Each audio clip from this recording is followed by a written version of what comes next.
Are you dedicated to working with kids and families in the local church? Well, clearly that's more than a career, that's a calling. I'm Jana Magruder, and this is Kids Ministry Calling. Hey friends, this summer we are talking all about dreaming. Dreaming up new ways to plan events, recruit volunteers, communicate with parents, and so much more. We know that this season is going to inspire you to think outside of the box, and who better to kick off the season than with my friend Chuck Peters.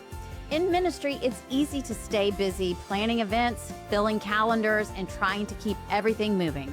But today, we're stepping back to ask a bigger question. Are we actually aiming at what matters most? In this episode, we're diving into the heart of goal setting in kids ministry. How to create goals that don't just check boxes, but actually move people towards spiritual growth. We talk about aligning your goals with your church's vision, using the right lens to measure success, and why long-term, kingdom-focused thinking matters more than quick wins. Now, Chuck is LifeWay's NextGen Director and the podcast host of ETCH NextGen Ministry Podcast. And we're going to break this episode into part 1 and part 2, because if you know Chuck, you know he's a wealth of knowledge and a little long-winded. Now, if you're ready to move from busy to intentional and from activity to impact, this conversation will help you reset and refocus. Let's jump in.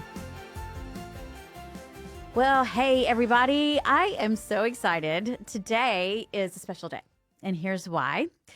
We have in the studio my good friend, my former co-host on the podcast. Yeah. You know him, you love him, listeners and watchers. We have Chuck Peters here today in the studio. Man, how long did we co-host together, Kids Ministry 101? My goodness. So that Kid Ministry 101 or Kids Ministry 101 had about a 10-year run. That's what I thought. And most of that was you and me Yeah. in some combination. There was Right. times when I did it alone, times Yep. when you did it alone, Yep. and a lot of it where we were together. And it Yeah. was so fun. Yeah. Well, I'm enjoying hosting on my own, but And you're doing I'm- so good. Thank so, you. long-time listener, first-time guest Yeah. on the podcast.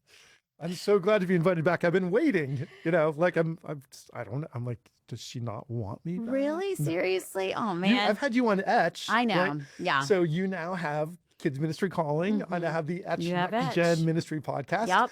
And both of them are doing really well. And it's fun to have people have, new ways to connect with us. Mhm. But I do miss doing this with you because we always had such a great time. Yeah. So that's why we're doing this, okay? I haven't asked you yet because I wanted to wait until I had the perfect topic. Oh, no. Okay. And there is no better topic than what we're going to talk about today. This is truly a Chuck Peters kind of topic, all right? So our theme, I was telling you before we hit record, our theme this summer is Summer Dreamin. Yeah. Okay, that's very like loose, it. can mean lots of different things, but here's my thought. So in the summer, let's say after VBS, maybe after you take kids to camp, you might have a few weeks to do a little reset is what I'll call it, Okay. where you take some time. Maybe it's on vacation. Maybe it's just an extended little Sabbath time to reset for the year and think about what's ahead and dream a little bit. Allow yourself to dream a little bit. And so I think you have to start with that by setting goals. Yes. And you have so much good content on this. I've heard you do many a breakout conference on, and even with our own team within LifeWay, you have led us in this. This is your wheelhouse. And so I want to set you up to be able to transfer that knowledge to our Kids Ministry Calling audience. And so I knew you would have a framework for us to walk through. Yeah, I didn't was even it? create anything. There I you said, go. what That's you right. got, Chuck? Because you have so much content that, you said you even curated a little special for us. So I want to let you walk through that. But let's start with this question. Okay. Okay. First of all, What are you dreaming about these days? What am I dreaming about these days? Oh my goodness. This is one of those curveballs that I used to throw at you. Where did I get that Now from? you've got me. Okay, what am I dreaming about these days? Right now, we are working on a project at home where we are turning our upstairs bonus room into like a little mother-in-law suite, little efficiency apartment. Yeah. So I have been going to the Restore. You know the Restore? Yes. It's like Habitat that, for Humanity. Habitat for Humanity store. There's one in Franklin here, not far from us. So I've been going there and like buying cabinet bases so I could build a little kitchenette and things like that. So I've been working on that, and it's good because it lets me do things with my hands. Yeah. It's like I can see the results after I do some work, and it's actually been really fun. Yeah. So we're working on that, and I'm acting as a contractor. So I know, I'm gonna and work you with can a totally do plumber, that. electrician, all that stuff. Those are the things that I don't do. Yeah. But yeah, But swinging you a hammer, know- running a nail gun, I like those You things. know enough to be a GC, a general contractor.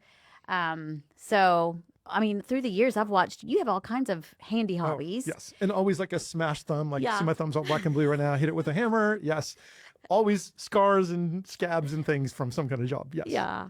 Yeah. That's how you know you're successful, right? If you bleed as a guy. Is that it? Okay. You know you've actually done work. You need blisters and blood. That's it. Well, and this holds up to what I've researched lately. I feel like I've heard this several times that if you work with your mind, your hobby needs to be with your hands. That's a great idea. Yeah, and so you're doing that, and I know that's life-giving to And if you you. work with your hands, should your hobby be something with your mind? Yeah, maybe Yeah, more it's good. reading Makes and sense. yeah.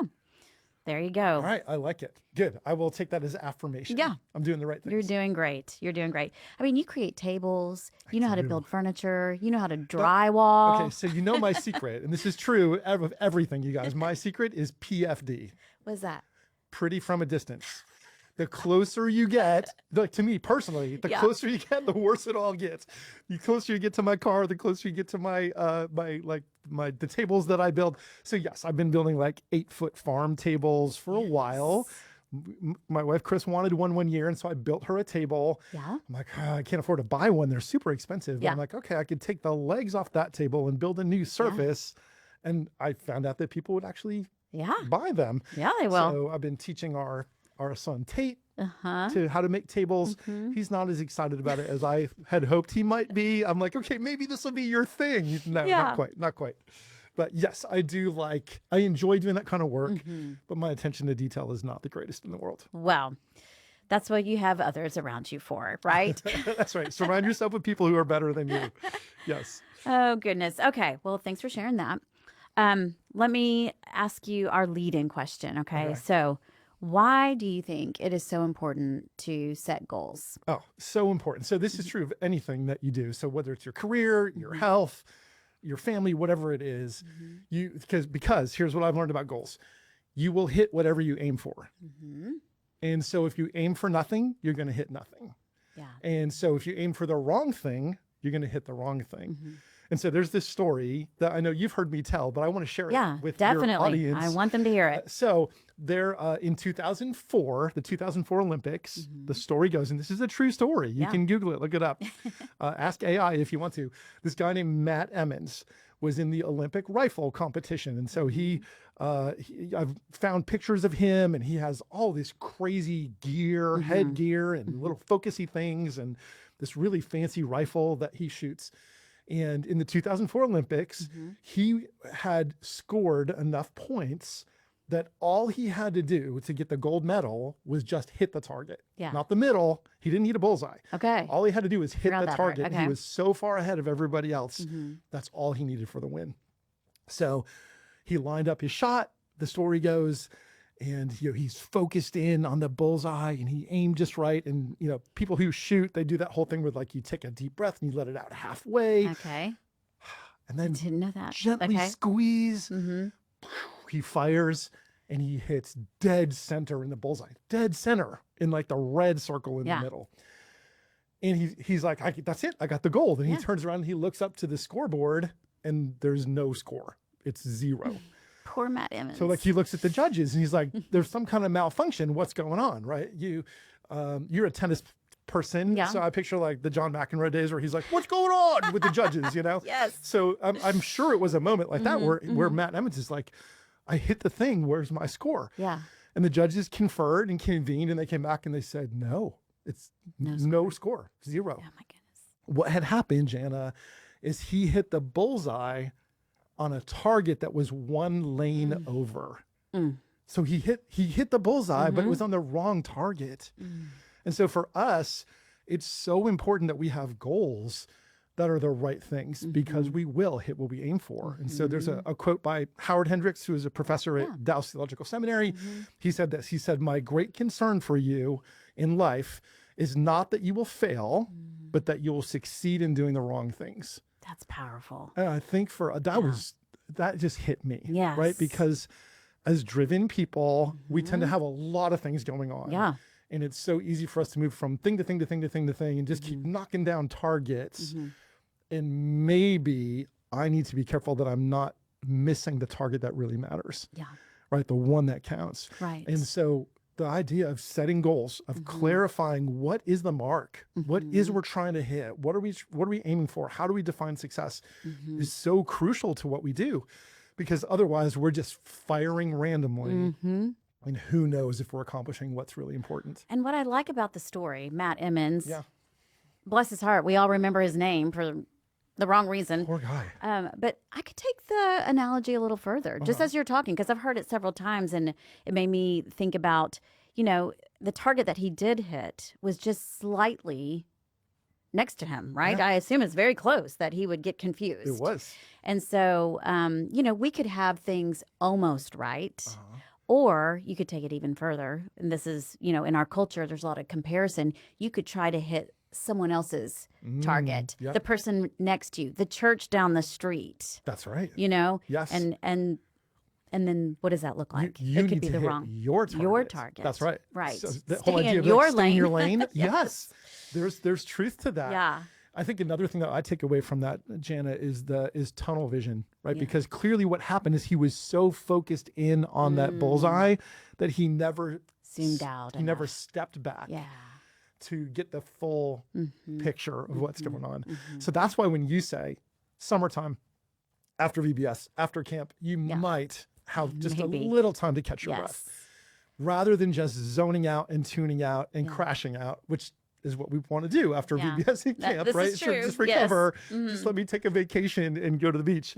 But to take that time to step back. And so in my mind, I see that as getting off the treadmill, right? Because what it's like for all of us is we are on the treadmill and we are running fast and running hard, and the incline may go up, right? It gets more and more difficult to maintain the pace, but a lot of us never get anywhere because we're on the treadmill, right? So we expel a lot of energy, but we don't cover a lot of distance.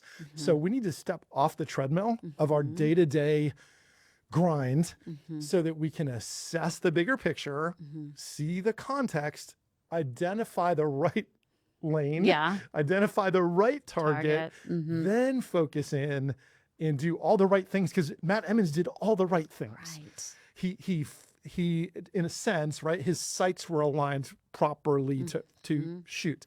He breathed right. He pulled the trigger right. He did all those things right. But he had so focused in his tunnel vision that he missed the bigger picture. I think for a lot of us, it's easy for us to get caught up in just doing what we've always done and not stepping back to see if it's the right thing. Right. Oh, well, that's a great setup for what we're going to talk about. And I know you have brought us 7 things to walk through. It's always good to have a number. Yeah. And so these 7 things are about goal setting. So set us up. I know you love to use analogies and things like that. So this is all about the lens, right? Well, a bit, yeah. So this doesn't they don't all start with the same letter. So I hate to disappoint listeners. That's okay. They don't start with the same letter, but I know that's part of your signature, though. A little bit. So maybe we'll come up with them as we go. But these are principles, though, that are just really good big picture things that we should all do. And it does use a lens as something to help us see where we're heading. So All right. So what's the first one? All right, so the first one is, as you set goals, you need to set your goals using the right lens. Right. So often Matt Emmons is aiming at the wrong target, the wrong lane. We need to use the right lens. You've heard me talk about my glasses, right? If you put on someone else's glasses, just like you're shooting at someone else's church or someone else's target, You wear somebody else's glasses, you're not going to see clearly. And so it's important first to identify what is the right lens. And so I have one big lens that I want to give to everybody. And this is one that we all fall into if we're not careful. Your goals are not or should not be your goals. Your goals are for the ministry that you lead. And there's a difference between your personal aspirations and goals and those that are for your church. So as you are setting ministry goals this summer, as you're looking for what are you seeking, for the Lord to do or things to grow or change in your ministry, the lens of those goals needs to be your ministry. And taking the your off of it, it needs to be the church's ministry, right? Because for a lot of us, what happens is it's dangerous, I think, for a leader to come in and you bring with you your vision, your preferences, the way that you like to do it, and you force that into the church that you're in. This church's vision and goals are now whatever I brought. Right. I'm here, my stuff. And that's a low level view of leadership. The higher level view of leadership is to say, okay, you as a leader are here to steward the ministry of the church that you're in. And it is unique. It's not like the one down the street. And so this is less about creating goals and it's more about curating goals. Oh, I like that. It's about understanding. You need to have insight to see what's happening inside your church so that the lens you're using is the lens of the church. And part of that is not in a negative way, but in a realistic way. You may not stay at your church forever. Right. You might move to a different place. And so to set a goal that only lasts while you are there is a short-term and a weak goal. It's much better for you to set a goal through the lens of what is the right thing for this church to be pursuing for the children and the families in this community, with the unique set of volunteers and leaders and culture of the church, the overall vision of the lead pastor and of the church itself. One of the key goals is, as you set ministry goals, one of the tests that I would always want to point you to is to say, okay, you set your, whatever those goals are, how do they align with the goals, the overall goal of the church? I think you said a key word there, align. Align. Yeah. That's right. That's a good anchor word to continue to go back to. Yeah, because if you're setting goals that are out of alignment with the rest of the church, you're out of alignment with the rest of the church. Exactly. That is not healthy. It's not good, right? It's dangerous. You want to have a mission, a vision, values, and goals that are an extension of those of the overall church, that understands the culture, that understands the congregation. It feels like there's another C there somewhere. The culture, the community, the congregation, that you need to understand that this is not about you. And that's tough. But so for a lot of us, everything's about us, or it's about me. And so the first tip is to lay aside the personal part of this. Now, it's not wrong for you to have your own goals. You should have personal goals for your own development, professional development, spiritual development, all those things that are good for you. But when it comes to setting ministry goals, there needs to be a separation of your personal goals and desires and preferences, and you stewarding them for the church effectively. That's great. So that's, again, it's about curating, not creating. It's about contextualizing, not revolutionizing, right? So you want to pull those out. You don't want to come in and make huge changes, especially out of the blue, out of left field. Some person took a week off after camp and he or she came back and changed everything on a whim. Not a good idea. That's not the summer dreaming we're talking about. That's the wrong kind of dream, right? Not the right dream.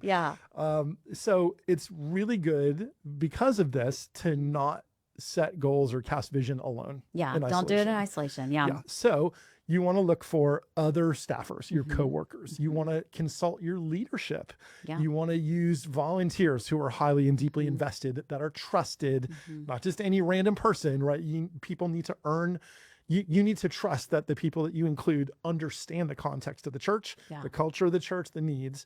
But again, staff, other leaders, key volunteers, parents who are invested, to bring them in and give them an opportunity. And so the key there is one of the big benefits in that is shared goals are always stronger than individual goals.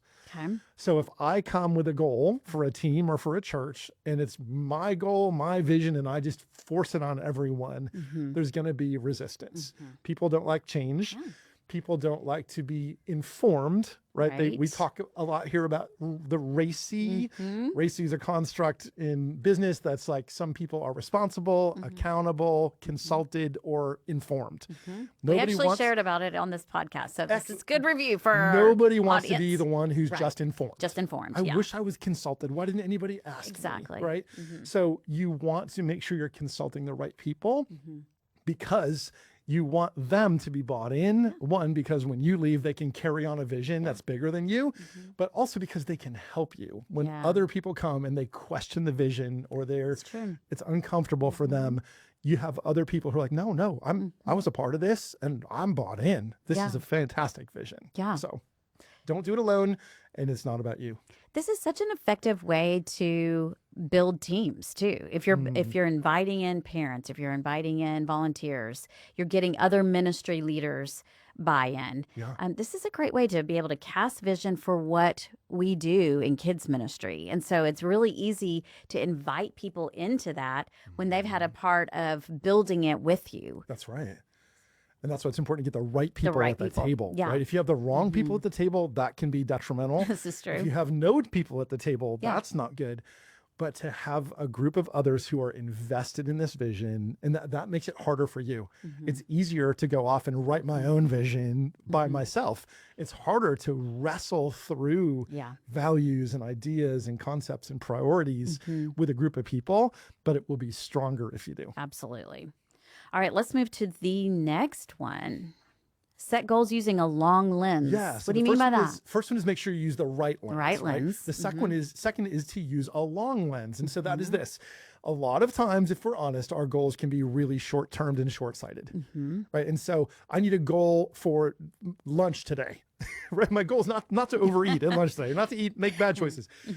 But what I really need is a longer-term goal to get the goal right out of your face and push it off and set a long-term goal. That's a long-distance goal.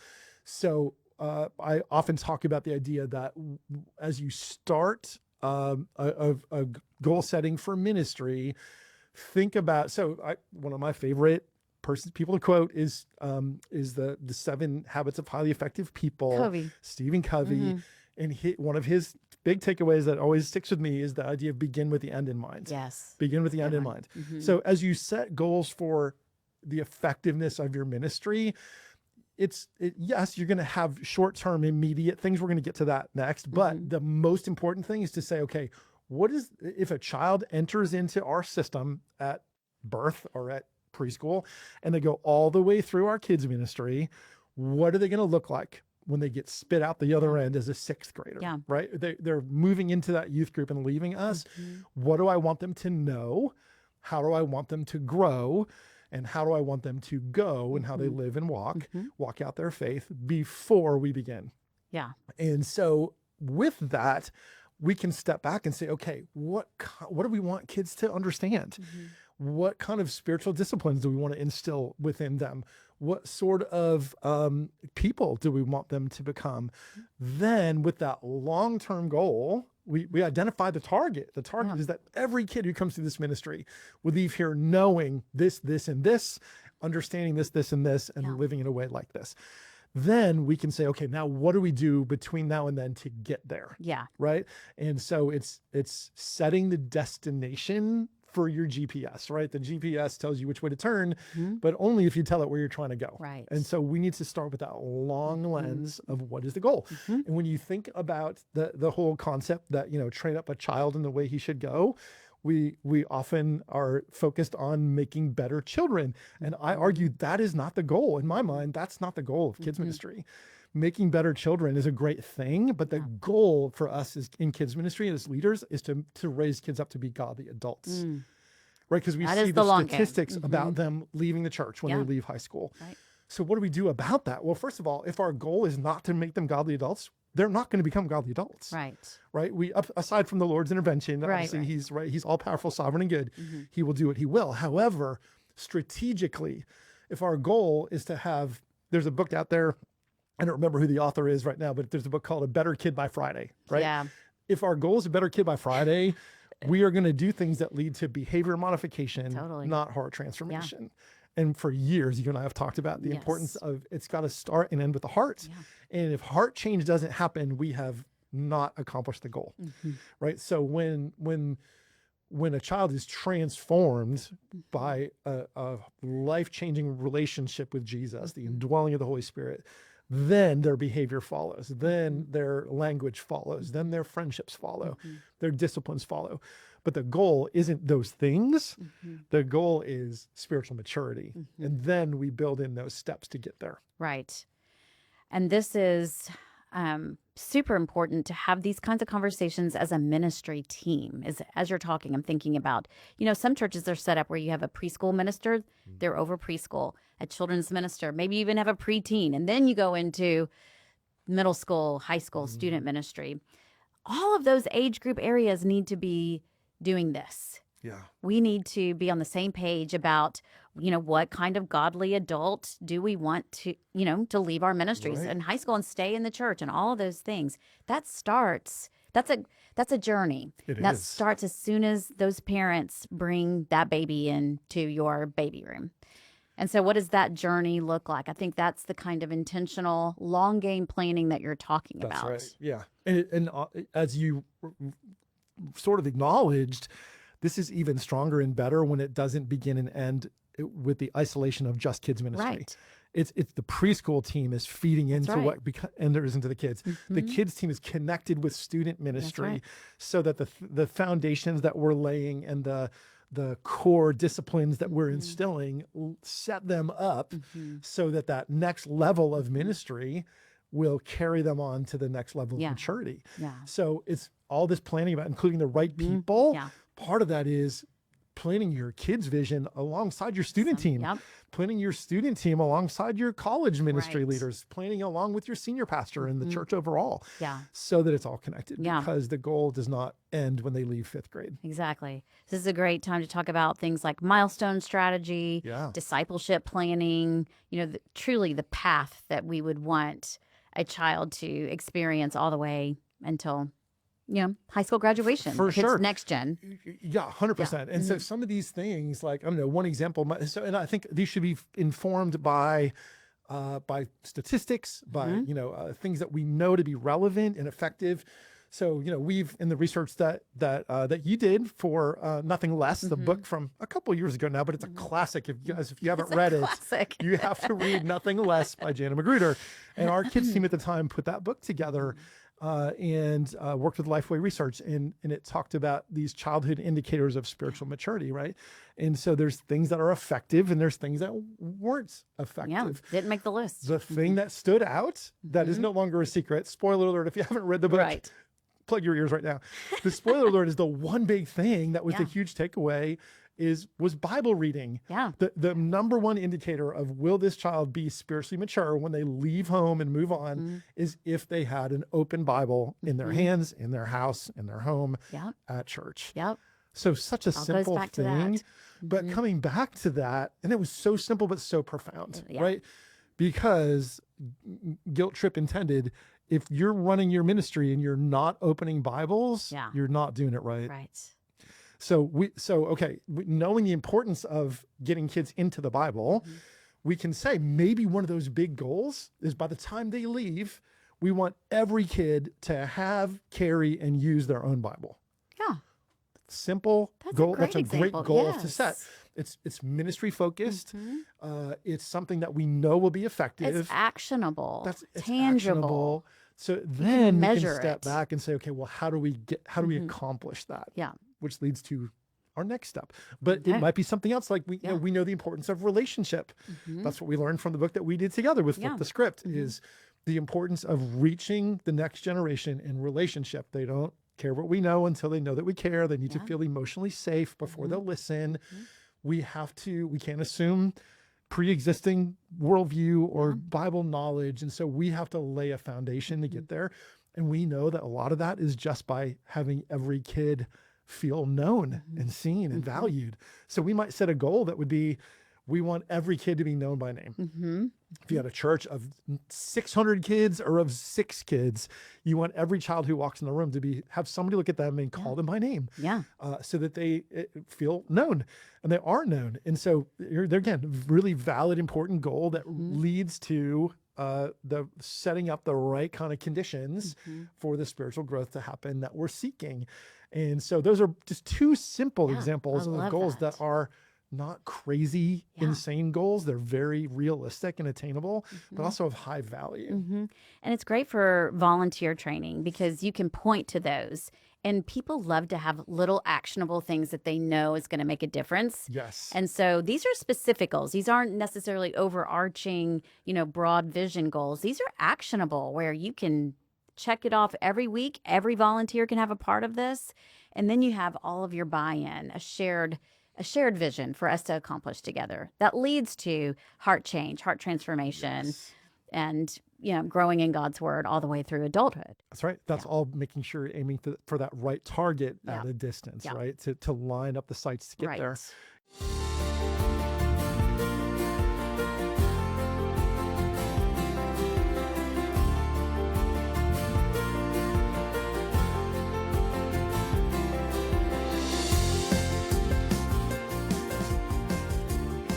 This episode of Kids Ministry Calling Podcast was brought to you by our amazing team, including executive producer Angie Elkins, producer Nikki Ogden, edited by Trey Garza, and recorded in the LifeWay podcast studio in Brentwood, Tennessee with sound engineer Donnie Gordon, and artwork by Cameron Wilson. And I'm your host, Jana Magruder. Thanks for listening to Kids Ministry Calling.